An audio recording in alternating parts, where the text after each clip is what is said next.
ये संदेश आपके जीवन में ऐसे चमत्कार लेकर आएगा जिन्हें आपने पहले कभी अनुभव नहीं किया होगा। मेरे बच्चों, अगर आप इस चमत्कार को पाने के लिए तैयार हैं तो इस संदेश को लाइक करें, चैनल को सब्सक्राइब करें और कमेंट में जय हो मां काली और हर हर महादेव अवश्य लिखें। अब बात करते हैं एक महिला ऊर्जा की जो आपसे बेहद ईर्ष्या करती है और आपको नफरत करती है। आखिर ऐसा क्यों हो रहा है? 12:29। यह महिला आप पर किसी न किसी तरह की नकारात्मकता या खतरनाक हमले की योजना बना रही है। आपके ऊपर तंत्र मंत्र और टोने टोटके किए जा रहे हैं, लेकिन मां काली की कृपा से ये सब आप पर असर नहीं कर पा रहे हैं। अब ये सारी नकारात्मक ऊर्जा आपके सपनों के माध्यम से दिखाई देने लगी है।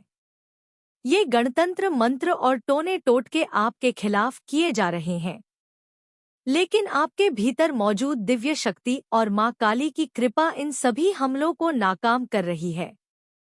अगर ये संदेश आपके लिए सच प्रतीत होता है तो मां काली और महादेव का धन्यवाद करते हुए कमेंट जरूर करें। आप पर हर संभव तरीके से तंत्र मंत्र और टोले टोटके करवाए जा रहे हैं, लेकिन आपके ईश्वर, आपके भोलेनाथ और आपके कान्हा जी आपके रक्षक बनकर खड़े हैं। महादेव सुदर्शन चक्र की भांति आपकी रक्षा कर रहे हैं। भोलेनाथ का डमरून लगातार डम डम गूंज रहा है और उनके त्रिशूल की शक्ति आपके शत्रुओं का नाश कर रही है। महादेव के तांडव का आह्वान आपके दुश्मनों को मिटाने के लिए हो चुका है। अगर आप इस दिव्य शक्ति को स्वीकार करते हैं तो कमेंट में 444 अंक जरूर लिखें। मेरे बच्चे, अभी भी कुछ लोग आपके खिलाफ स्पेल कास्ट करने की कोशिश कर रहे हैं, लेकिन आपका विश्वास, चाहे वो भोले बाबा में हो या कान्हा जी में, आपको अजय बना रहा है। आपके ईश्वर का आशीर्वाद हमेशा आपके सिर पर है। उन्होंने आपको इतना मजबूत और आत्मविश्वास से भरपूर बना दिया है कि अब किसी भी नकारात्मकता का आप पर प्रभाव नहीं हो सकता। आपके अंदर का डर पूरी तरह खत्म हो चुका है। यह आपके परमात्मा की कृपा है जो आपको सही मार्ग दिखा रहे हैं। आप पर जो भी नकारात्मक ऊर्जा या टोने टोटके किए जा रहे हैं, वे अब सिर्फ सपनों में नजर आ रहे हैं। इन सपनों में आपको गंदे तंत्र मंत्र, 2:26 मटके और टोने टोटके की गतिविधियों दिख सकती है। ये सब दर्शाता है कि कोई आपकी और नकारात्मक ऊर्जा भेजने की कोशिश कर रहा है, लेकिन आपकी ताकत और आपके ईश्वर की कृपा इन सभी प्रयास को नाकाम कर रही है। अगर आप इस सच्चाई से सहमत हैं और अपने ईश्वर के प्रति आभार प्रकट करना चाहते हैं तो कमेंट में जय भोलेनाथ और जय कान्हा जी लिखना ना भूले। मुझे यहाँ पर जो चीजें दिखाई दे रही हैं, वे स्पष्ट रूप से बताती हैं कि वह महिला ऊर्जा जो ये सब कर रही है, अब गहरे भय में जी रही है। वो आपकी ऊर्जा और आपके आभामंडल से इतनी डरी हुई है कि थर थर कांप रही है। अब आप वही व्यक्ति नहीं रहे, बल्कि आप परमात्मा के अंश बन चुके हैं। आपके भीतर परमात्मा का तान्वरूप जाग चुका है। अब आपके सामने किसी की खड़े होने की हिम्मत नहीं है, क्योंकि आप अब एक सकारात्मक और शक्तिशाली आत्मा है। आपने अपने जीवन में हमेशा मेहनत, सच्चाई और ईमानदारी से काम किया। आपने जिसके लिए भलाई की, उसी ने आपको धोखा दिया। ये आपके साथ फायर एनर्जी के चलते हुआ है, क्योंकि आप अत्यधिक मेहनती, सच्चे और निष्ठावान इंसान हैं। लेकिन जिनके लिए आपने अच्छा सोचा और अच्छा किया, उन्होंने ही आपको मैनिपुलेट करने और धोखा देने की कोशिश की। मुझे यहाँ जो ऊर्जा दिखाई दे रही है वो स्पष्ट करती है कि वह महिला जो आपके खिलाफ ये सब कर रही है, अब मुश्किल में है। उसका समय खराब हो चुका है। वह अब गंभीर तनाव, डिप्रेशन और एंग्जाइटी में जाने वाली है। उसे कोई बड़ी क्रोनिक बीमारी हो सकती है या फिर उसे किसी मेजर हेल्थ इश्यू का सामना करना पड़ेगा। मेरे बच्चे, अब सोचिए आपके जीवन में कौन सी ऐसी नेगेटिव महिला ऊर्जा है। 4:16 जो आपसे बहुत नफरत करती है और आपसे हर वक्त मुकाबला करने की कोशिश करती है। यही महिला अब अपने कामों का फल भुगतने वाली है। उसे बहुत बड़ा स्वास्थ्य संकट या क्रोनिक डिजीज होने वाली है। ये सब गई, लेकिन आप फिर भी अपनी भक्ति और दृढ़ विश्वास के बल पर लगातार आगे बढ़ते जा रहे हैं। जब भी यह महिला या पुरुष जो भी है आपके जीवन में आतंक मचाने की कोशिश करते हैं, आप हमेशा एक ही काम करते हैं, अपने ईश्वर के सामने हाथ जोड़कर बैठ जाते हैं। आप केवल यही प्रार्थना करते हैं, हे ईश्वर मेरी रक्षा करो। मुझे समझ नहीं आता कि ये सब क्या हो रहा है, पर आप मेरी मदद करें। आपकी यही मासूम प्रार्थना और निस्वार्थ भावनाओं आपके तक पहुंचती है। हो सकता है आप इतने बेबस और लाचार महसूस करते हैं कि आपको कोई सहारा नहीं दिखता, और फिर आपकी आंखों से अपने ईश्वर के लिए आंसू बहने लगते हैं। यह आंसू अपने भगवान के सामने गिरते हैं और आपके ईश्वर आपके हर आंसू का मोल झुकाते हैं। आपने हर परिस्थिति में धैर्य रखा है, हर मुश्किल को सहा है और हर चीज को अपनी ओर से बहुत अच्छे से संभालने की कोशिश की है। लेकिन फिर भी आपको धोखा और छल का सामना करना पड़ा। यही कारण है कि अब आपके धैर्य और विश्वास का फल देने का समय आ गया है। आपके ईश्वर आपको इन सब का इनाम देंगे। दरअसल ये सब कुछ डिवाइन टाइपिंग के तहत हो रहा है, और बहुत जल्द आपके जीवन में वह डिवाइन टाइपिंग आने वाली है। आप आपके ईश्वर के आशीर्वाद से अब आप जिस भी काम में हाथ डालेंगे, उसमें सफलता ही सफलता मिलेंगे। अगर आप इस बात को महसूस कर रहे हैं और इससे सच मानते हैं, तो कमेंट में जय माता दी और जय भोलेनाथ लिखें। ये आपके विश्वास और ईश्वर की कृपा का प्रतीक है। सफलता अब आपको मिलने वाली है। यह बात यहाँ पर साफ दिखाई दे रही है। आपके शत्रुओं ने शतरंज के सारे मोहरे चलिए, लेकिन अंत में आकर वे हार चुके हैं। अब तांडव रूप धारण करने वाले महादेव, जो पूरे ब्रह्मांड को चलाते हैं, आपके पक्ष में खड़े हैं। हर हर महादेव, जय शिव। शंभू महादेव के साथ साथ आपके कन्हैया विष्णु के रूप में अपने सुदर्शन चक्र के साथ आपकी रक्षा में खड़े हैं। यह दिखाता है कि आपके देव और आपके गुरु हर पल आपकी सुरक्षा में हैं। आपने अपनी बेड़ियों को तोड़ा है। ये किसी साधारण घटना का संकेत नहीं है। भगवान ने आपको युग परिवर्तन के लिए चुना है। अब तक जो अधर्म और अन्याय आपके आसपास चल रहा था, वह समाप्ति की ओर है। परमात्मा ने आपको उस बदलाव को लाने के लिए चुना है। आप इस धरती पर एक बड़ा परिवर्तन लाने के लिए आए हैं। ये बदलाव केवल वर्तमान का नहीं, बल्कि पिछले 5000 या यहाँ तक कि 300 सालों से चली आ रही गलत चीजों को सुधारने का है।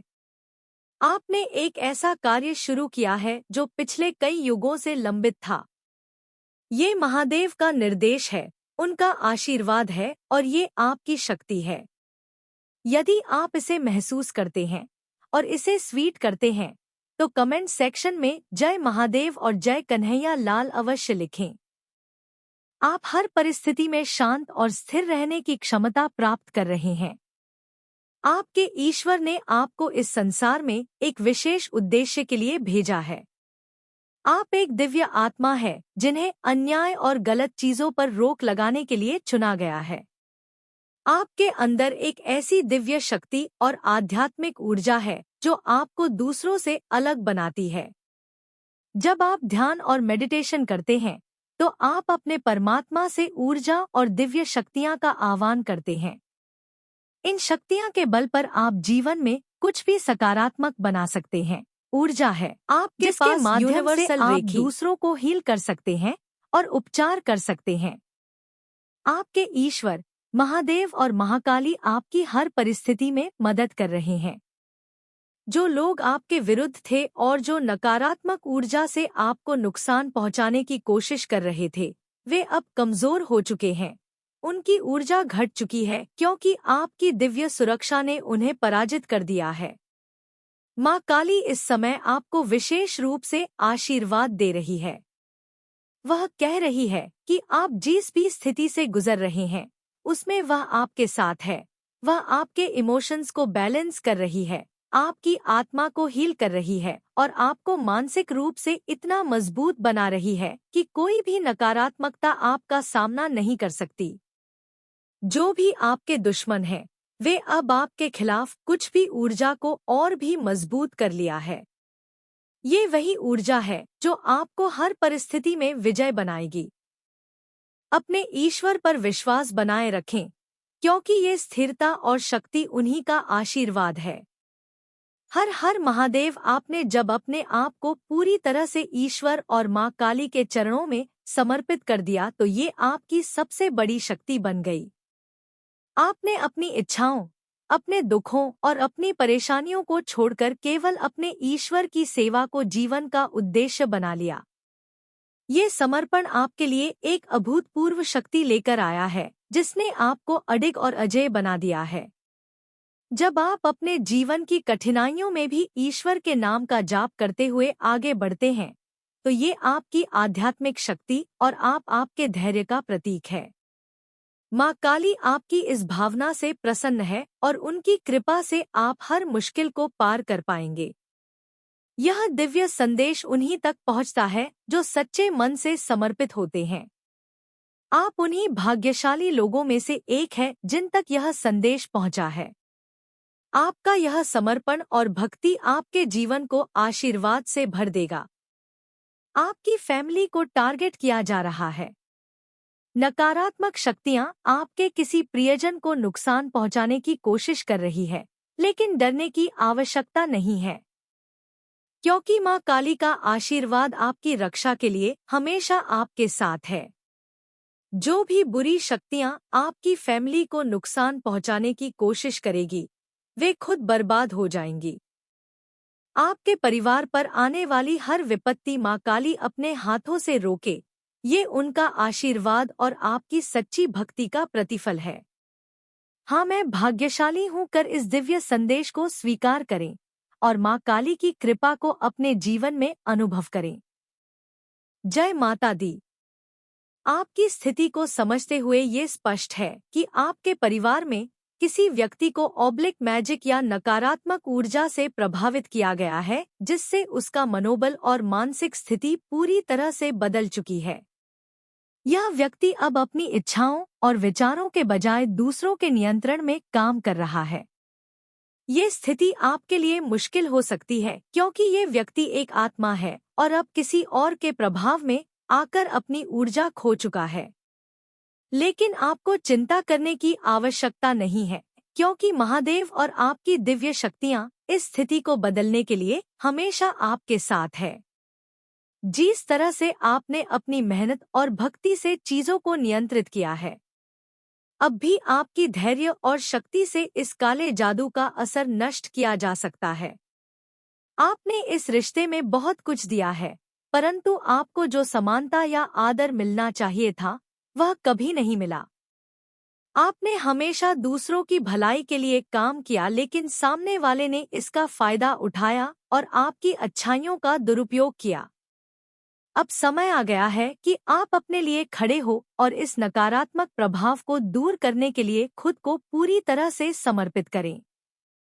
आपने जो भी दिया है, अब समय है उसे वापस पाने का और यह सुनिश्चित करने का कि अब आपका मार्गदर्शन और दिशा केवल ईश्वर की कृपा द्वारा निर्धारित होगी।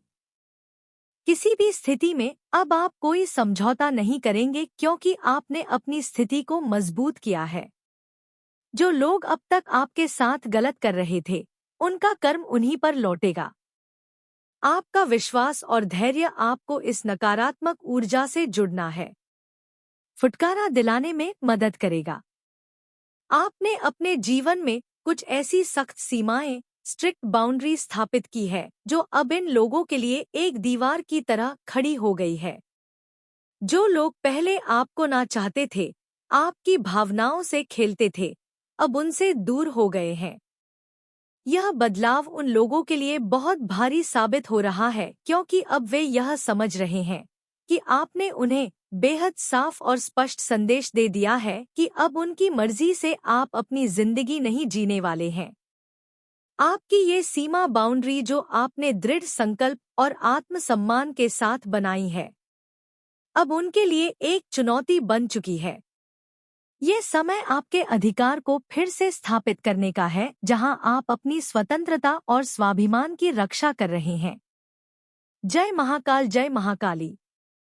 इसे आगे देखें। इस संदेश में कुछ ऐसा है जो आपके जीवन में प्रचुरता प्रकट करने में मदद करेगा। कृपया इसे नजरअंदाज ना करें। रानी जरूर लिखना, मेरे बच्चों, जो लोग तुम्हें कष्ट दे रहे थे, तुम्हारे विरोधी थे, तुम्हारे साथ गंदे खेल खेलते थे, बाहर आ गए हैं। और ऐसा हो भी रहा है, आप देखेंगे। ध्यान से ध्यान दे कि जो लोग आपको परेशान कर रहे थे, आपको पीड़ा दे रहे थे, आपको हर पल परेशान कर रहे थे, वे लोग खुद ही नास्तिक हैं। उनके जीवन में अब उनके कर्म ऐसे प्रवेश कर रहे हैं जैसे आपने इन लोगों के साथ अच्छा किया हो और बदले में इन लोगों ने आपके साथ बहुत बुरा किया हो। उन्होंने आपके साथ ऐसा व्यवहार किया हो कि आपके मान सम्मान को ठेस पहुंची हो। यह निर्भर करता है आपके मन की स्थिति पर। अब मैंने बार बार इन लोगों पर ऐसे हमले किए हैं। अब जो लोग उनके कर्मचारी थे, मेरे बच्चे जो उन्हें कर्म देने जा रहे हैं, अब वे उन्हें उस तरह से पीड़ा देंगे जैसे इन लोगों ने तुम्हें पीड़ा दी है। बहुत ही दर्दनाक। अब आपको इसका अनुभव स्वयं होगा और वह समय जब वह अपने किए के लिए माफी मांगेगा और ये नहीं किया, हमने कहीं किसी के साथ बहुत ही गलत काम किया है, उस समय आप सफलता के उच्चतम स्तर पर होंगे।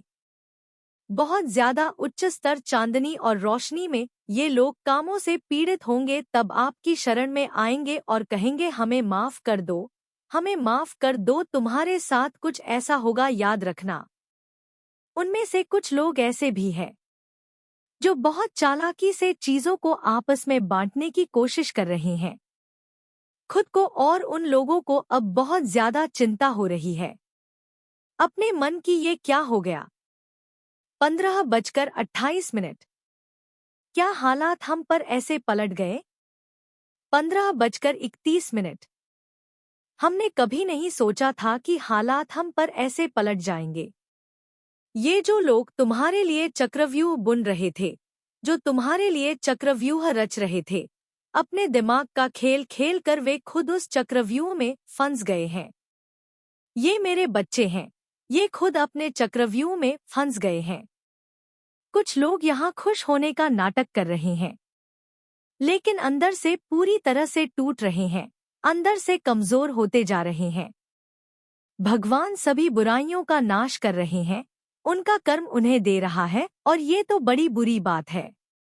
मैं अभी अपने भविष्य को लेकर कम चिंतित हूँ, लेकिन आपके बारे में सोचता हूँ कि आपके विरोधियों में से कुछ लोग सोचते हैं कि हमने सचमुच उनके साथ बुरा किया है।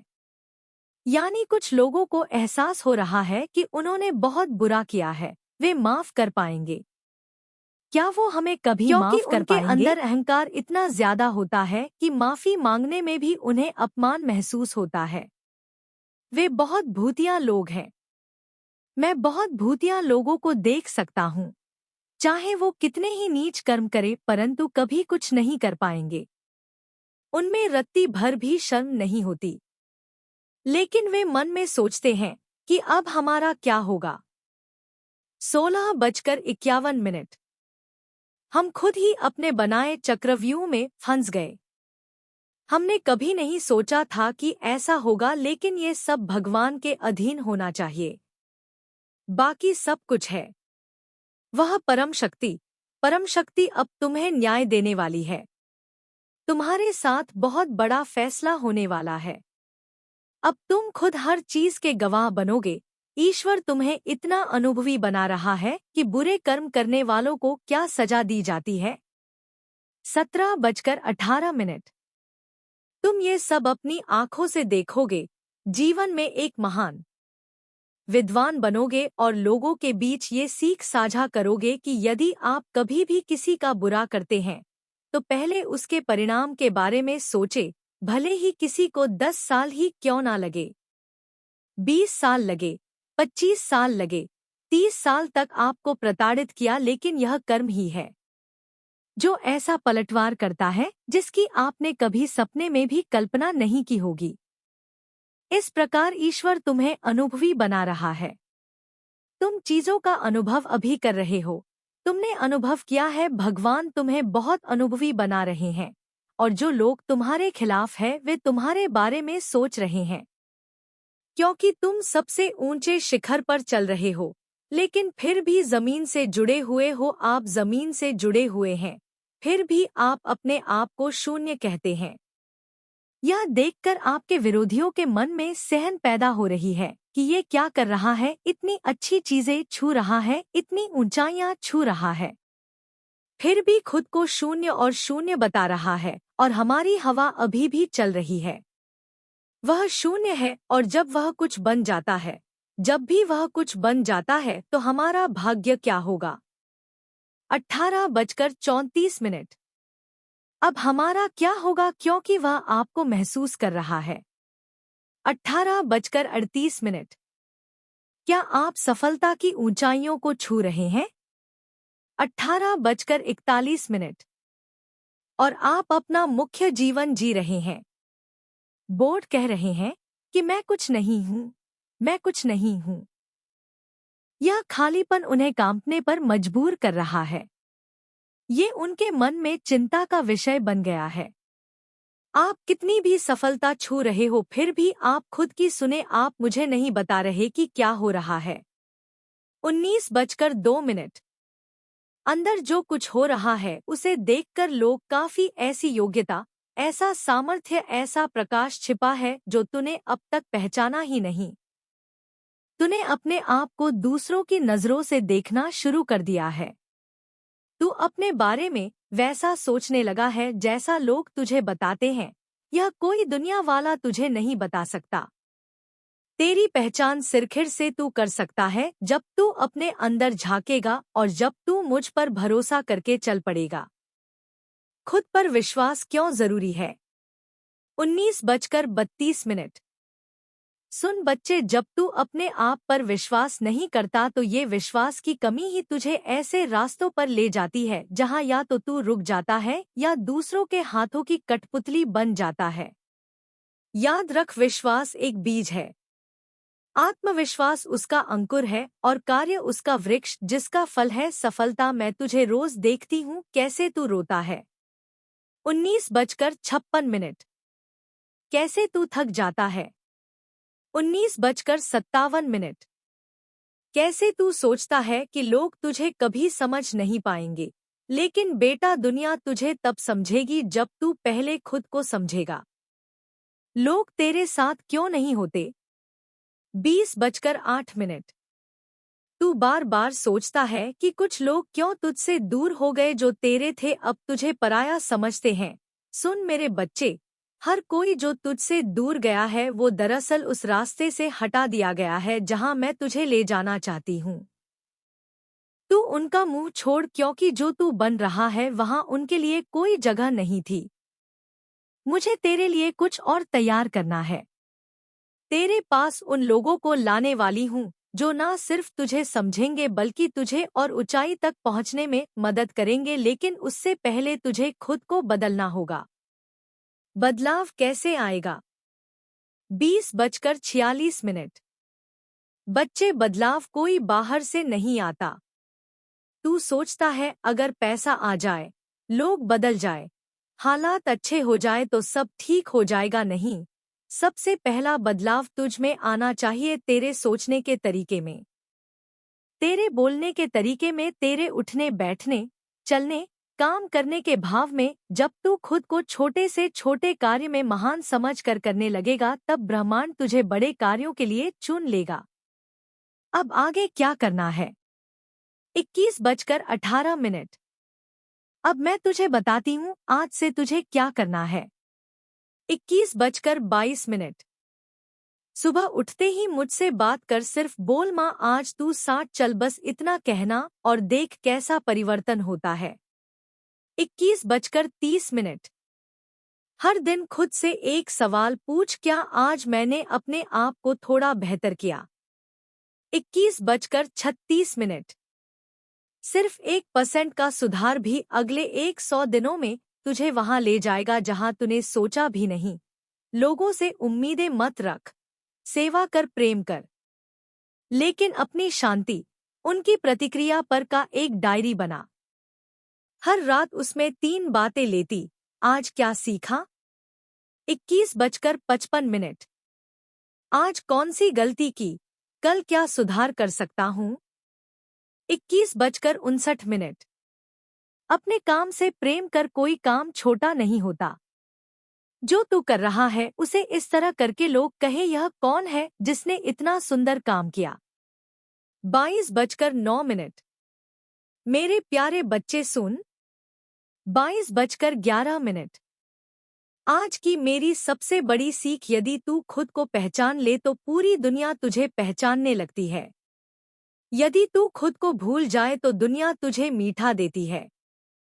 तेरे पास वक्त है खुद को संवारने का, खुद को ऊपर उठाने का।